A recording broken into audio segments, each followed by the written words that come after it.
जय बोलो देवादिदेव खजराट श्री भगवान महावीर स्वामी की, अहिंसा परमो धर्म की, परम पूज आचार्य गुरुवर श्री विद्यासागर जी महाराज की। हमारे जीवन में सबसे महत्वपूर्ण तत्व है निष्ठा। कोई भी कार्य जब हम निष्ठापूर्वक संपन्न करते हैं तो उसमें हमें 100% सफलता मिलती है। निष्ठा के अभाव में किए गए किसी भी कार्य का परिणाम नहीं निकलता। इसलिए हमें हमेशा कहा जाता है निष्ठावान बनो और निष्ठापूर्वक कार्य करो। निष्ठावान बनने का मतलब अपने द्वारा किए जाने वाले कार्यों को पूर्ण श्रद्धा, लगन और भावना के साथ संपन्न करें और उस पर पूरी तरह से विश्वास और भरोसा रखें। चाहे वो धर्म का कार्य हो अथवा लोक व्यवहार। अगर मन में निष्ठा है तो फिर कोई बाधा नहीं, और निष्ठा की कमी है तो फिर कभी हमारा कोई भी काम नहीं बन सकता। आज मैं निष्ठा की बात करना चाह रहा हूं। आप लोग बड़ी निष्ठापूर्वक मंदिर का निर्माण कराए। अभिरुचि में रुचि शब्द है, रुचि भी निष्ठा की ही पर्याय, और अभिरुचि यानी पूर्ण रुचि। पूर्ण रुचि यानी पूर्ण निष्ठा। निष्ठापूर्वक आपने मंदिर बनाया और निष्ठापूर्वक ही आज आप उस मंदिर की प्रतिष्ठा करने जा रहे हैं। हमने बाहर तो प्रतिष्ठा कर दी, आवश्यकता भीतर की प्रतिष्ठा की है। हम भीतर किस तरीके से अपने मन मंदिर में भगवान को प्रतिष्ठापित करते हैं, ये हमारी क्रिया पर कम हमारी निष्ठा पर ज्यादा निर्भर करता है। 4 जगह हमें अपनी निष्ठा को परखना है। आत्मनिष्ठा, धर्मनिष्ठा, संस्कृति निष्ठा और समाज निष्ठा। मेरी आत्मा के प्रति मेरी कैसी निष्ठा है। कुछ लोग होते हैं जो आत्मनिष्ठ होते हैं और कुछ लोग होते हैं जो बड़े डामाडोल होते हैं। मुझे मेरी आत्मा के प्रति निष्ठा है या नहीं, ये मुझे देखना है। धर्म क्षेत्र में पदार्पण करने वाले प्रत्येक व्यक्ति को इस बात को गहराई से देखना चाहिए। मेरी निष्ठा कैसी है, मेरी आत्मा के प्रति निष्ठा है या नहीं। बोलो, आप लोगों से पूछता हूं, आत्मा के प्रति आपकी कैसी निष्ठा? क्या हो गया, आप तो गुमसुम हो गए। कोई अलग टॉपिक तो शुरू नहीं हो गया आप लोगों? आत्मा के प्रति निष्ठा है कि नहीं, ये तो बोलो, थोड़ा दम से तो बोलो। क्या निष्ठा है?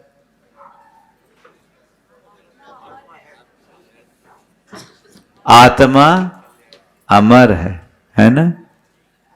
आत्मा अविनाशी है। आत्मा का कुछ बनता बिगड़ता नहीं है। वह अजर अमर अविनाशी है। ये आप बोल रहे हो, अंदर से मानने को राजी हो? हाँ, अभी आपके हमारे सामने तो सब में हाँ है, सवाल तो बात का है। मेरे सामने इसमें भी हाँ, उसमें भी हाँ, सब में हाँ।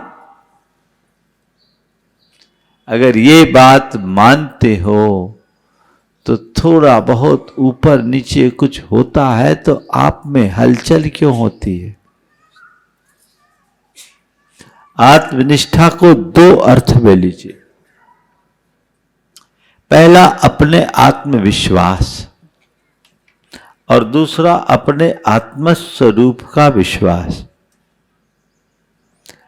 लोक में बहुत सारे लोग थोड़ी थोड़ी बातों में अपने आत्मविश्वास को खो देते, यानी खुद पर भरोसा खो देते।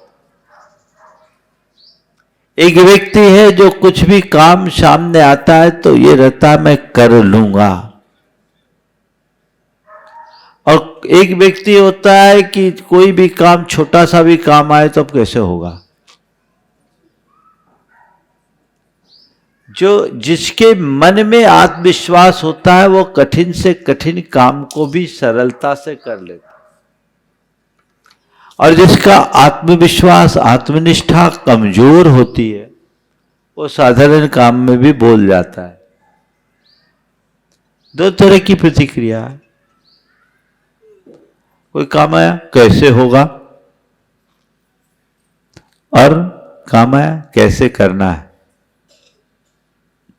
कैसे होगा वो घबराएगा, और कैसे करना वो लग जाएगा, है ना। कैसे होगा ये मत सोचो, कैसे करना है ये सोचो। तुम्हारे अंदर आत्मनिष्ठा होगी, खुद पर भरोसा होगा तो तुम खुद तय करोगे कि ये काम चाहे कितना भी कठिन क्यों ना हो मैं कर लूंगा, क्योंकि मैं कर सकता हूं, मुझे खुद पर भरोसा है। उसकी सोच सकारात्मक होती है। बिना आत्मनिष्ठा के हम सकारात्मकता को विकसित नहीं कर सकते। तो कोई भी काम करे निष्ठा पूर्वक करे, आत्मनिष्ठ बने, अपने आप पर भरोसा रखे।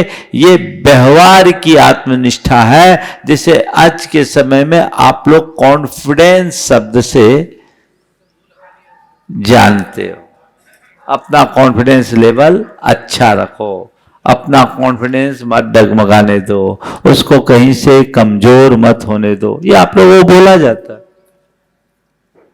उसको बढ़ाओ। कोई हमें मोटिवेट करता है, थोड़ी बहुत बातें आती तो आ जाता है, ठीक है ऐसा मैं कर लूंगा, ऐसा हम कर लेंगे, ऐसा हम कर लेंगे। लेकिन मैं आपसे कहता हूं इससे गहरी बात है आत्म तत्व के प्रति निष्ठा की। मैं एक शुद्ध आत्मा हूं, ज्ञाता दृष्टा चैतन्य आत्मा मेरा स्वरूप है, ये विश्वास है। मैं सुख स्वरूप हूं, मैं चैतन्य स्वरूप हूं, मैं आनंद स्वरूप हूं, मैं अजर अमर अविनाशी हूं। संसार में चाहे कितना भी उथल पुथल क्यों ना हो जाए, मेरा एक प्रदेश भी इधर से उधर नहीं हो सकता। है ऐसा विश्वास? बोलो। सब डगमगा जाते हैं। अभी 3 दिन पहले एक बहन जी आई, ब्लड कैंसर से ग्रसित, ज्यादा उम्र नहीं, उनके साथ उनकी मां भी थी। मैं देख रहा था कि उस बहन जी से ज्यादा उनकी मां घबराई भी थी।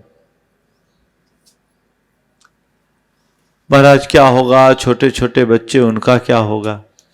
हमने कहा हद हो गई, बच्चों का क्या होगा ये सोच रहे, इसका क्या होगा ये क्यों नहीं सोच रहे। सब अपने मोह में जीते हैं। मेरे बाद वालों का क्या होगा, मेरे पीछे वालों का क्या होगा, मेरा क्या होगा ये तो सोचो।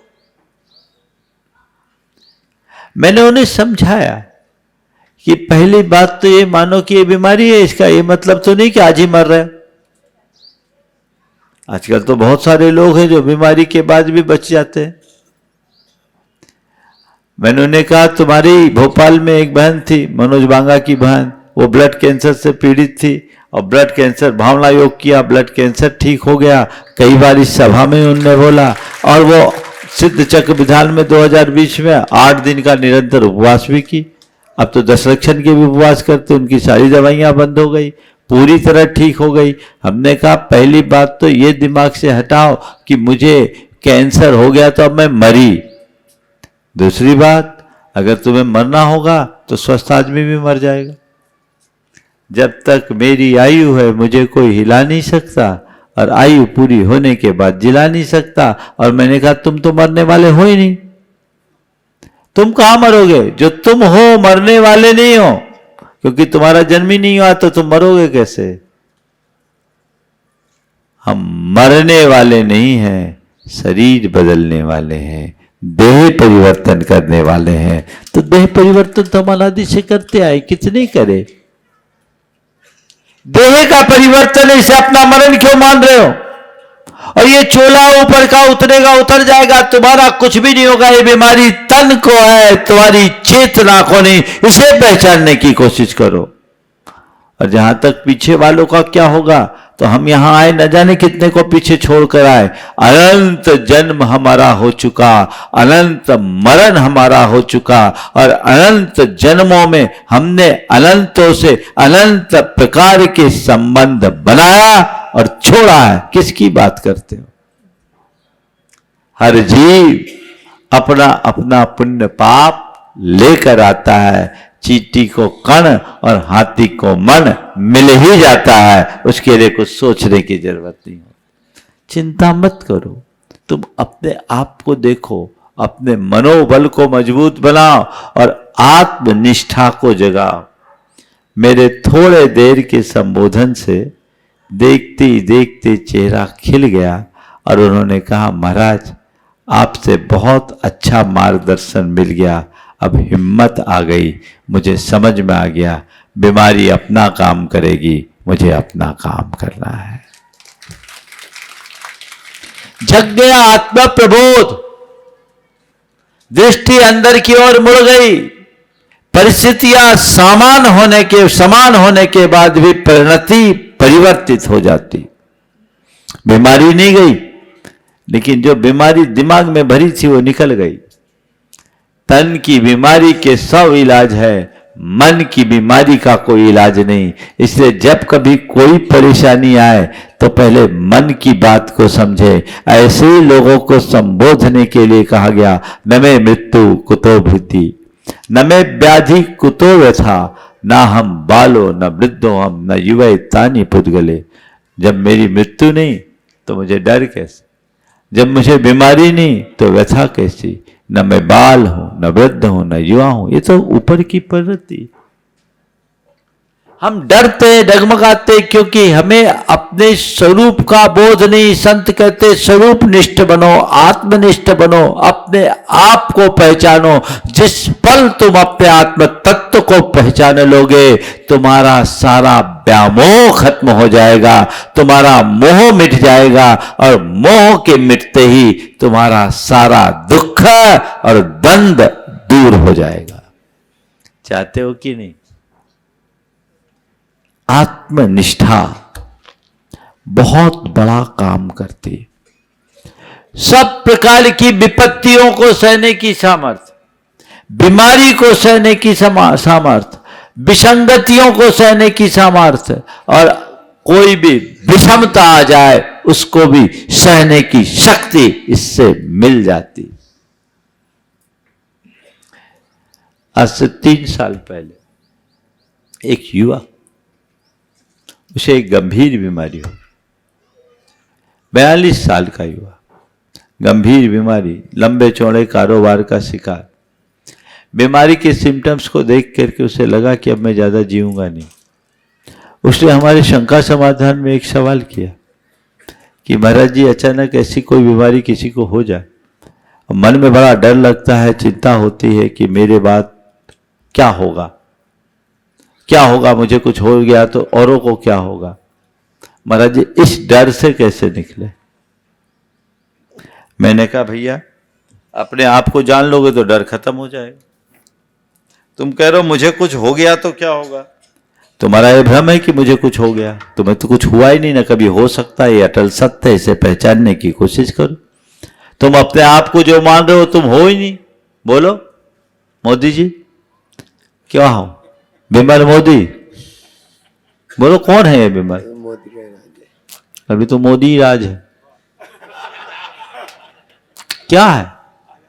तुम हो कौन ये तो जाने, इसने मान लिया है। सबसे बड़ी विडंबना हमारी ये है कि हम अपनी काल्पनिक छवि को असली छवि मानने का भ्रम पाल लेते हैं, और यही भ्रम हमें उलझाता है, दुखी बनाता है। आपने अपने आप को जो मान रखा वो आप हो कहां? बोलो क्या मानते हैं अपने आप को? सब अपना अपना नाम ले आओगे। जो तुमने अपने एक कल्पित पर्सनालिटी बना रखी है, जिस तरह की इमेज गल रखी है, अपने आप को वो मानते हो और उसी को मेंटेन करने की कोशिश में लगे रहते हो, जो तुम्हारे हाथ में नहीं है। एक सांस पर भी तुम्हारा अपना नियंत्रण नहीं, किसे अपना मानते हो? कोई भरोसा नहीं कि अभी मैं बोल रहा हूं अगली सांस मेरी आ सके, अगला वाक्य मैं बोल सकूं, अगला वाक्य तो बहुत दूर की बात है, अगला शब्द बोल सकूं, ये भी मेरे हाथ में नहीं है क्या? तो मैं हूं कौन, मेरा है क्या, इसे तो जानने की कोशिश करो। ये कल्पना में उलझ करके रहोगे तो उलझे ही रहोगे, स्वरूप को समझोगे सुलझ जाओगे। यथार्थ को जानो, जीवन की वास्तविकता को समझो, पहचानो, दुख दूर हो जाएगा। मैंने उससे कहा कि तुम ये क्या मान रहे हो? ये सब जिस चीजों को तुमने अपना मान रखा वो तुम्हारा है ही नहीं। तुम सोचते हो मैं ये हूं, मेरा ये परिवार है, मेरा ये व्यापार है, मेरा ये कारोबार है, इन सब का क्या होगा? तो तुम तो केवल एक चेतन आत्मा हो। न शरीर तुम्हारा है, न संपत्ति तुम्हारी है, न संबंधी तुम्हारे है ही नहीं। ये बाहर के संयोग है, इनका वही होगा जो होना होगा। न तुम्हारा कुछ बिगड़ेगा न इनका कुछ बिगड़ेगा।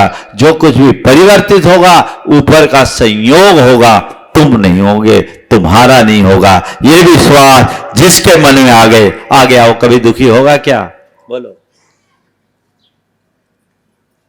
अंदर ये विश्वास जगाइए, यही एक सहारा है जो हमें तारता है, जीवन का सत्य है। लोगों को केवल ये लगता है कि हमें कोई मंत्र मिल जाए, कोई तंत्र मिल जाए, कोई ताबीज मिल जाए, कोई टोटका हो जाए तो हमारा दुख दूर हो जाए। इनसे होना होता तो अभी तक तो संसार सुखी हो गया होता। वस्तु स्वरूप को जब तक आप स्वीकार नहीं करते तब तक जीवन का उद्धार असंभव है। स्वरूप निष्ठ बने, मैं कौन हूं से पहचाने, आत्मा के स्वभाव को जाने, कठिनाइयां सब दूर हो जाएगी। मैं ये नहीं कहता कि आप अपने जीवन व्यवहार के लिए कुछ काम मत करो, कोई उद्यम मत करो, उद्यम करो, पर उद्विग्न मत हो, परेशान मत हो। ये जानो ये सब संयोग है, बनती बदलती चीजें हैं, जो आज है कल रहे न रहे।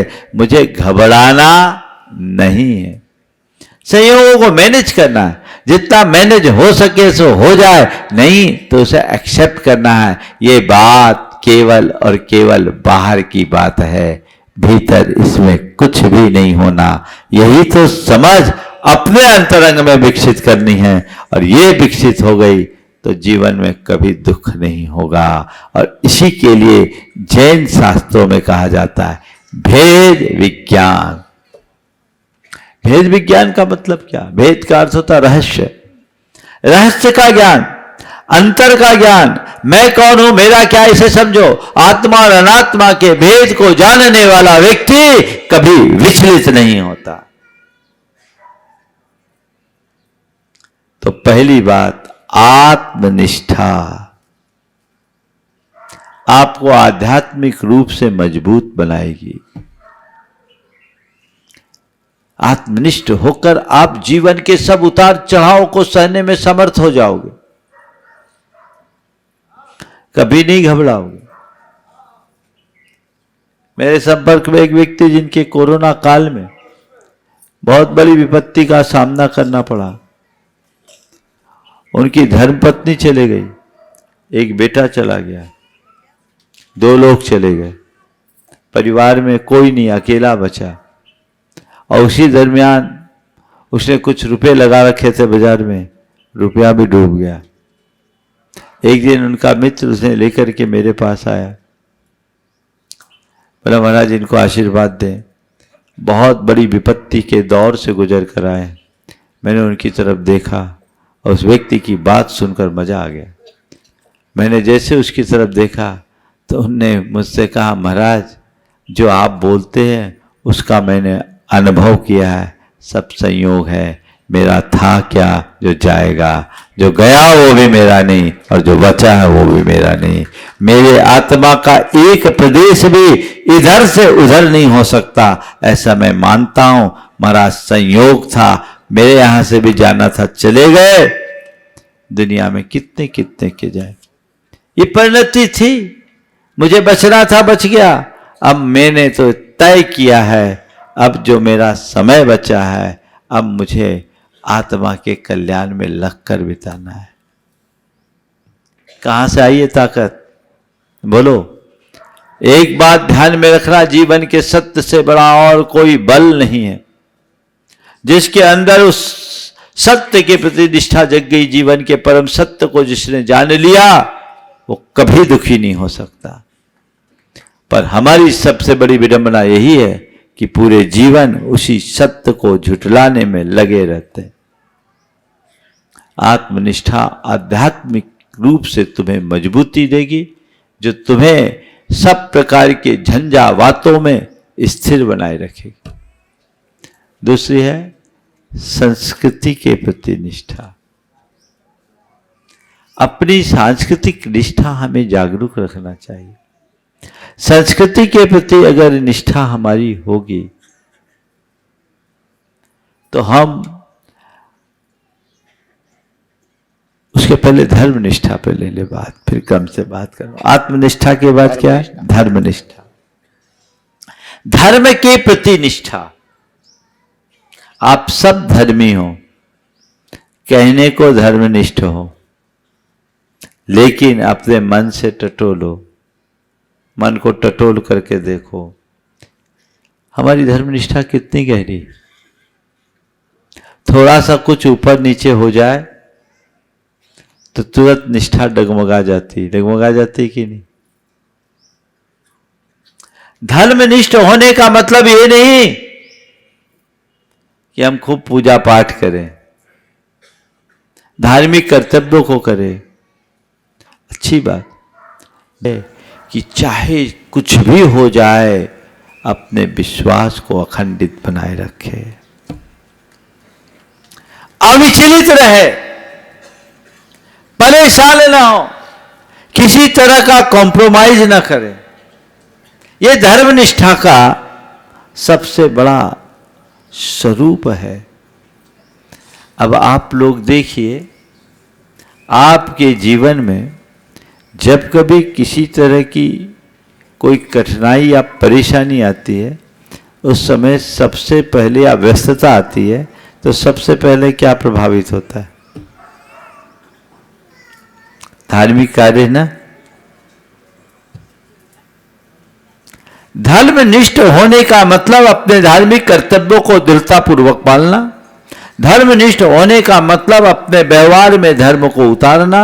धर्मनिष्ठ होने का मतलब अपने नियमों और उसूलों का पक्का बनना। और धर्मनिष्ठ होने का मतलब अपने व्यवहार में पूरी तरह धर्म को उतारना। बोलो, अपने धार्मिक कर्तव्यों के प्रति आप कितने पक्के हो? अपने नियमों और उसूलों में आप कितने दृढ़ हो? आप अपने विचारों में धर्म को कितना स्थान देते हो? आपके व्यवहार में धर्म का कितना स्थान है? कभी विचार किया? बस इन चारों जगह अपने आप को स्थिर बनाने की आवश्यकता है। तब आप सच्चे अर्थों में धर्मनिष्ठ होंगे, और धर्मनिष्ठ होंगे तो बड़ी बड़ी समस्या को भी आप बहुत अच्छे से पार कर लेंगे। मेरे संपर्क में एक सज्जन बड़े धर्मनिष्ठ थे। जीवन में उतार चढ़ाव सबके आते हैं। उनके बच्चे ने कुछ गलत पॉलिसियां अपना ली, बहुत बड़ा नुकसान हो गया। हर काम में आगे रहने वाला व्यक्ति को करोड़ों का नुकसान आ गया। जो लाखों रुपए का दान करने में समर्थ था, वह 10-5 हजार रुपये देने में भी असमर्थ हो गया। लेकिन वो व्यक्ति समझ लिया कि ये भी कर्म का उदय है, इस समय अब कुछ नहीं होगा, इधर उधर बिल्कुल नहीं घबराया। उस व्यक्ति ने ऐसे समय में दृढ़ धर्म निष्ठा का परिचय दिया और ये एक ही बात किया। उसके गांव में 7 मंदिर थे। उसने नियम ले लिया, मैं रोज 7 मंदिरों के दर्शन करूंगा। लगभग एक छोर से दूसरे छोर 7 मंदिर के दर्शन में उसको 5 किलोमीटर चलना पड़ता और पैदल चलने का नियम, नंगे पांव, और रोज एक एक मंदिर को बदल बदल करके वो पूजन करता। वो ये बात को धार लिया था कि अशुभ को शुभ से ही निवारित किया जा सकता है। अभी समय खराब आया, चलो ठीक है, अच्छा था वो भी एक संयोग था, बुरा आया वो भी एक संयोग है, अच्छा बीत गया, बुरा भी बीत जाएगा। अब हमें अपने परिणामों को स्थिर करना है और उसने एक काम करना शुरू किया। देखो धर्म निष्ठा का प्रताप। 6 महीने बीते। नासिक में उस व्यक्ति की एक प्रॉपर्टी जो लिटिगेशन में पड़ी हुई थी। अचानक से सामने वाले का कॉल आता है और उसका एक बड़ा डील हो जाता। वो डील भी उसकी आशा से बढ़कर पैसा आ गया। और उसके बाद 15 दिन और बीते। भोपाल के एमपी नगर में उनके पिताजी के जमाने की एक प्रॉपर्टी थी जिसका उनको पता भी नहीं था। बहुत पुराने जमाने में ली हुई प्रॉपर्टी थी। उनके पास दलाल का मैसेज आता, भैया ये प्रॉपर्टी तुम्हारे नाम की है, इसको सल्टाना है तो सल्टा दो, पैसे आ गए। पहले से और ज्यादा सुदृढ़ स्थिति में आ गया। समय बदला। मैं उदाहरण आपको इसलिए नहीं बता रहा हूं कि तुम्हारे ऊपर संकट आए तो तुम भगवान के पास जाके धरना दे दो। मैं आपको यह बता रहा हूं कि यदि आप धर्मनिष्ठ होंगे तो आपके हृदय में धीरज होगी, और जिसके हृदय में धैर्य होगा वो कभी अधीर नहीं होगा, वो कभी घबराएगा नहीं, वो कभी विचलित नहीं होगा, अपनी स्थिरता से बड़े बड़े संकटों का सामना करने में समर्थ हो जाएगा। बड़े बड़े संकटों का सामना आप इसी के बल पर कर सकते हैं, धर्म निष्ठा के बल पर। खोइए मत, धैर्य रखिए, धर्म पर विश्वास रखिए। कर्म का उदय है, आया है, बदलेगा। हाय तौबा मचाने से अगर व्यवस्थाएं बन जाए तो मचाओ। अगर सच्चे धर्मनिष्ठ हो गए तो कभी डिप्रेशन के शिकार नहीं हो। धार्मिक व्यक्ति डिप्रेशन में जा सकता है, धर्मनिष्ठ व्यक्ति नहीं जा सकता। धार्मिक होना यानी धर्म की क्रिया करना, और धर्मनिष्ठ होना यानी धर्म को अंतरात्मा में बसा लेना। आप लोगों की धर्मनिष्ठा तो पल पल में खत्म हो जाती। एक ने आकर कहा, महाराज जी मेरा रात्रि भोजन का त्याग था, एक दिन भूख लगी सो खा लिया। अरे भैया ये क्या हुआ? उसी दिन तो त्याग करना था। कमजोर। आप लोग तो इतने होशियार है कि अपने नियमों को भी अपने अनुरूप ढाल लेते हैं, है ना? ये निष्ठा की कमजोरी है। हमेशा ध्यान रखना, नियमों को अपने अनुरूप मत ढालो, स्वयं को नियमों के अनुरूप ढालने की कोशिश करो। यही तुम्हारी निष्ठा की अभिव्यक्ति है। अपने आप में परिवर्तन आना चाहिए। तो ये धर्म निष्ठा की बात, उसमें पक्के बनिए। वहां किसी भी प्रकार के कॉम्प्रोमाइज की बात नहीं होनी चाहिए। तीसरे क्रम में है संस्कृति निष्ठा। अपनी संस्कृति के प्रति निष्ठावान बने। सांस्कृतिक निष्ठा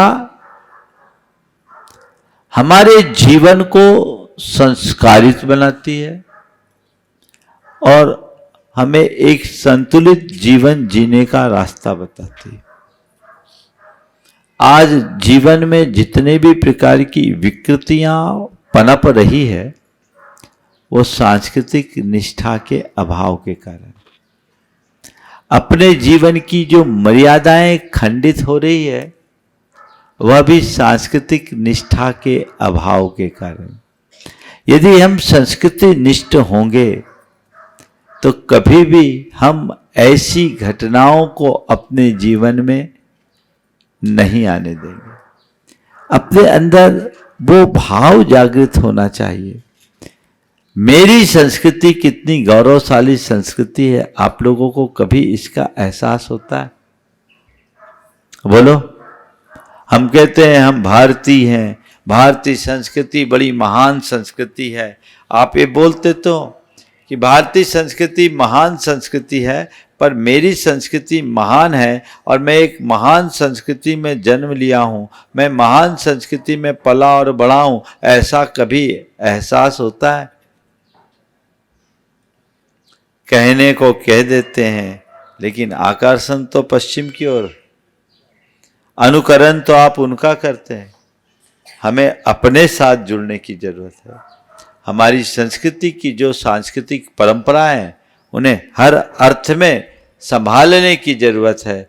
आधुनिकता की आड़ में लोग उसी तरह के कृत्यों को करने लगे हैं और सब चीजों को तिलांजलि देना शुरू कर दिए। संत कहते हैं इसे बदलना चाहिए। सब खो दो पर अपनी सांस्कृतिक निष्ठा को कभी खंडित मत होने दो। यदि वो बनी रहे तो सब कुछ खो करके भी पाया जा सकता है, और उसे हमने खो दिया तो सब कुछ होने के बाद भी हमारे पास कुछ नहीं होगा। हमारे महापुरुषों के जीवन चरित्र से ये पता लगता है, उनने सब कुछ खोने के उपरांत भी अपनी संस्कृति को नहीं खोया, अपने संस्कारों को नहीं खोया। हमने तो ये तक जाना है कि राणा प्रताप जब वन में घास की रोटी खाने को बाध्य हो गए तो भी अपनी संस्कृति को नहीं खोया। घास की रोटी भी जंगली बिलाव को खिला करके खाने का भाव जगाया। ये हमारी सांस्कृतिक निष्ठा की अभिव्यक्ति है। हमारी संस्कृति क्या कहती है? अपने साथ औरों के हितों का ख्याल रखना और औरों के हितों के लिए अपने हितों का भी त्याग कर देना। यही ना हमारी संस्कृति है। अपने हितों के साथ औरों के हितों का ख्याल रखना और औरों के हितों के लिए अपने हितों का भी त्याग कर देना, ये हमारी संस्कृति है। यदि ये निष्ठा तुम्हारे मन में होगी तो कभी स्वार्थपरता हावी नहीं होगी। आज क्या है?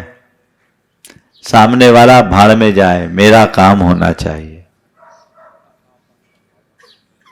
अपना काम बनता, भाड़ में जाए जनता। क्या है? यही सोच बदलनी चाहिए। यहां परिवर्तन अपेक्षित है। राणा प्रताप को देखो, खुद भूखे रहने के लिए तैयार हो गया, घास की रोटी खा रहा था, अनाज के दाने नहीं थे, चाहता तो मुगलों से समझौता कर लेता और राज भोगता, लेकिन वो भी नहीं किए। उसके बाद जंगल में गए तो ये सोच लेते कि ये बिलाव को खिला देंगे तो हम क्या खाएंगे, मैं भूखा, परिवार भूखा, जैसे तैसे तो घास की रोटी। बोले नहीं, हम भूखे रह करके भी ताकत पा जाएंगे यदि हम अपनी संस्कृति को निभाएंगे तो, और संस्कृति का उल्लंघन करेंगे तो भोजन करके भी कमजोर बन जाएंगे। क्योंकि मेरा बल शरीर का बल नहीं, मेरा बल सांस्कृतिक निष्ठा का बल है, वही असली बल है। वो अंतरंग में जगना चाहिए। आपके अंदर ऐसी सोच है? बोलो। ऐसी स्थिति आए तो आजकल तो सारी परंपराएं खत्म हो गई। हमारी संस्कृति में ये बातें थी, जब वसुधैव कुटुंबकम की बात की जाती थी, घर की पहली रोटी गाय के लिए, आखिरी रोटी कुत्ते के लिए छोड़ी जाती। यानी हमारा सबके साथ लगाव था। आजकल वो सारी परंपराएं खत्म होने लगी क्योंकि अब वो शिक्षाएं भी खत्म हो गई। अब मेरे ख्याल से घर में पहली रोटी तो होती नहीं। अब इसलिए नहीं होने लगी क्योंकि अब हर आदमी के लिए अलग अलग रोटी बनने लगी। आटा लगा के रखा जाने लगा, आपके खाने पीने का टाइम टेबल नहीं रहा। अब जो आदमी आए उसके लिए अलग से रोटी बने, तो हर आदमी की अलग अलग रोटी करे तो क्या होगा? तो सब चीजें खत्म हो गई। और हम पर इतने ज्यादा सांस्कृतिक हमले हुए जो हमारी निष्ठा को खंडित कर रहे हैं। आज का मीडिया हो चाहे आज का वातावरण, सब पूरी तरह से आपके सांस्कृतिक निष्ठा को खंडित कर रहे हैं, जिससे आचार विचार व्यवहार सब तहस नहस हो रहे हैं।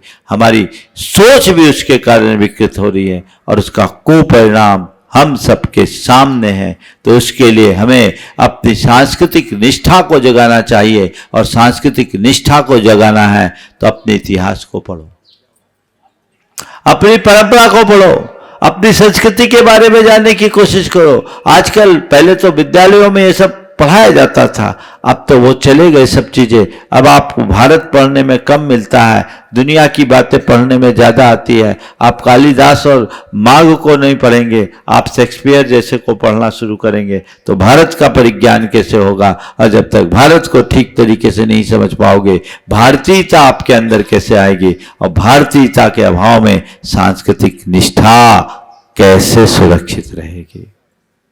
जगाइए। मुझे तो कभी कभी बड़ा अटपटा लगता है जब किसी युवा की टी शर्ट में लिखा दिखता हूं न्यूयॉर्क, लंदन, और उसमें प्राउड फील करता है। यूएस पोलो, तुम किसका ऐड दे रहे हो? किसका ऐड दे रहे हो? और वो भी खरीद के लाए हो, पैसे दे के, और ब्रांडेड है, मोटी रकम चुका के। भारत में रहने वाले और ये कंपनी वाले लोग भी विचित्र हैं, उनको भारत लिखने में क्या दिक्कत? भारत लिखे ना, भारत को बढ़ावा देना। ये क्यों? मैं आपसे बोलता हूं बहुत छोटी सी चीज है, लेकिन ये आप लिए क्यों? इसका मतलब आपकी निष्ठा खोखली है। बातें बड़ी बड़ी कर दोगे देश के विकास के, देशभक्ति की, लेकिन तुम्हारे अंदर देश के प्रति कोई लगाव नहीं, क्योंकि संस्कृति के प्रति लगाव नहीं है। इसलिए जिसकी संस्कृति के प्रति सच्ची निष्ठा नहीं होती वो अपने जीवन को आगे नहीं बढ़ा सकता। हमें संस्कृति के प्रति निष्ठावान बनने की आवश्यकता है, और अपने सांस्कृतिक निष्ठा को सुरक्षित रखते हुए हम जो कुछ भी अधिक से अधिक कर सके वो करने के लिए प्रयास करना चाहिए। हम अपने पहनाव में, अपने खान पान में, अपने व्यवहार में, अपने बोली में, अपनी भाषा में कोई परिवर्तन न करें। अब आज देखिए, सामने वाला हिंदी समझने को सक्षम है तो अंग्रेजी बोलने की क्या जरूरत? बोलिए। आपको हर जगह वेस्टर्न कपड़े पहनने की क्या जरूरत? आपको जब अपने घर देश का खान पान अच्छे से सुलभ है तो विदेशी खान पान की क्या जरूरत? सब बदल गया, भाषा बदल गई, भूषा बदल गई, भोजन बदल गया, भावना भी बदल गई ना। सब परिवर्तन धीरे धीरे परिवर्तन ऐसा होता है कि आदमी ही बदल जाता है। आज के समय में देसी बीज में विदेशी खाद दिया जा रहा है तो पूरा स्वरूप भी बिगड़ रहा है। बीज देसी है, खाद विदेशी है, सब तो बिगड़ गया, सोच बदल गई। संस्कृति निष्ठा बहुत आवश्यक है। चौथी और आखिरी बात, समाज निष्ठा। समाज के प्रति निष्ठावान बनिए, सामाजिक संस्कारों और सरोकारों से ओतप्रोत रहिए, उनको अपने साथ आत्मसात करके चलना चाहिए, क्योंकि हमारे जीवन के निर्माण में समाज का बहुत बड़ा योगदान है। आपने कभी महसूस किया, आज आप एक सब सुशील नागरिक की तरह जी रहे हैं? क्यों? किसने बनाया आपको सब? किसने बनाया सुशील? ये सामाजिक मर्यादा ने, सामाजिक संस्कारों ने आपको एक अच्छा नागरिक बनाया। यदि आप समाज से नहीं जुड़े होते, सामाजिकता से नहीं जुड़े होते, सामाजिक संस्कार आपके ऊपर नहीं पड़े होते, आपने उनकी उपेक्षा कर दी होती, तो आज लुच्चे लफंगे आवारा अपराधी या मवाली बन करके फिरते, यहाँ के एक सभ्य व्यक्ति की तरह अपनी पहचान नहीं बना पाते। बोलो, है ना? तो जिस समाज ने तुम्हें एक नेक इंसान बनाया, उस समाज के प्रति तुम्हारी निष्ठा होनी चाहिए कि नहीं होनी चाहिए? बोलो। हाँ, होनी चाहिए। कितनी निष्ठा है। आज अपनी सामाजिक मान्यताओं को आप कितना महत्व दे रहे हैं। आज आप अपने सामाजिक संस्कारों को कितना मूल्य दे रहे हैं। आज अपने सामाजिक संस्कारों को आप कितना महत्व देते हैं। आप उनको गौण करते हैं। और कई बार अपनी नाक लंबी करने के कारण की होड़ में लोग सामाजिक परंपराओं को भी छिन्न भिन्न करने लगे हैं। ऐसा कतई उचित नहीं। अपनी सामाजिक निष्ठा को बनाकर रखिए, उसे खंडित मत होने दीजिए। और अगर इन्हें आप खंडित कर देंगे तो आप कभी भी सुरक्षित नहीं रह पाएंगे। आपकी पहचान खंडित होगी, और जिसकी पहचान खंडित हो जाती है उसका प्रभाव भी विनष्ट हो जाता है। हमें अपनी पहचान को अखंड बनाना है, सामाजिक निष्ठा को जागरूक रख करके चलना है। ये बनेंगे तो हम अपने जीवन को बेहतर और सुंदर बना पाएंगे। ये निष्ठा हमारे जीवन का एक बहुत बड़ा तत्व है जिसे अपना करके हमें चलना चाहिए। बंधुओं, जिनकी सामाजिक निष्ठा होती है वो किस तरीके से अपने जीवन को एक आदर्श के रूप में प्रस्तुत करते हैं, मैं आपको एक उदाहरण देना चाहता हूं। एक व्यक्ति के बेटे का विवाह का कार्यक्रम था। बेटा बहुत ठाट बाट से विवाह करना चाहता था, और विवाह डेस्टिनेशन वेडिंग के हिसाब से वो उसकी इच्छा थी कि ये विवाह उदयपुर में हो, उदयपुर के जो सबसे टॉप वेन्यू हो राज पैलेस में।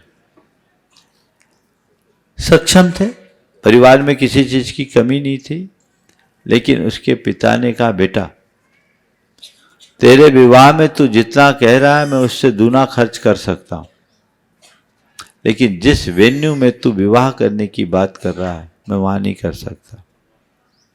ऐसा इसलिए कि वहां वेज नॉन वेज सब होता है, और मैं ऐसा कभी करूंगा नहीं।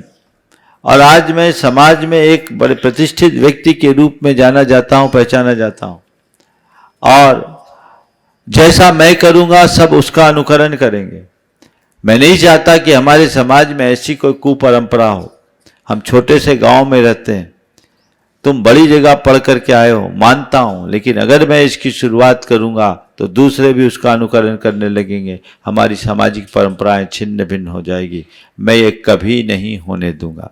बेटा बहुत चाह रहा था, दबाव देना चाहा। पिता ने कहा, बेटा यदि यही करना है तो तुम अपना विवाह करके आ जाओ, मैं उसमें सम्मिलित नहीं हो सकता। जिससे मेरी सामाजिक परंपरा छिन्न हो जाए और जिससे मेरी संस्कृति खंडित हो, मैं सपने में भी उसे स्वीकार नहीं कर सकता। उन्होंने इनकार किया, अंततः बेटे को स्वीकार करना पड़ा। और उन्होंने जैसे अपने गांव में परंपरागत विवाह होता है वो विवाह किया, और विवाह करने के उपरांत उन्होंने एक बड़ी राशि दान में लगा दी। ये काम होता है। तो ये प्रयास सबको करते रहना चाहिए। आज आप लोगों ने मंदिर का निर्माण कराया, सांस्कृतिक निष्ठा को आप ऐसे ही बना करके रखिए, उसे बरकरार रखिए, जिससे जीवन हमारा सुरक्षित हो। भगवान से रोज पूजा में एक ही प्रार्थना करना, प्रभु मेरी आत्मनिष्ठा बनी रहे, मेरी धर्म निष्ठा बनी रहे, मेरी संस्कृति निष्ठा बनी रहे, मेरी समाज निष्ठा बनी रहे। निष्ठा बनी रहेगी तो प्रतिष्ठा अपने आप बन जाएगी। ये बना करके हमें चलना चाहिए। आशीर्वाद के साथ मैं यहीं पर विराम ले रहा हूँ।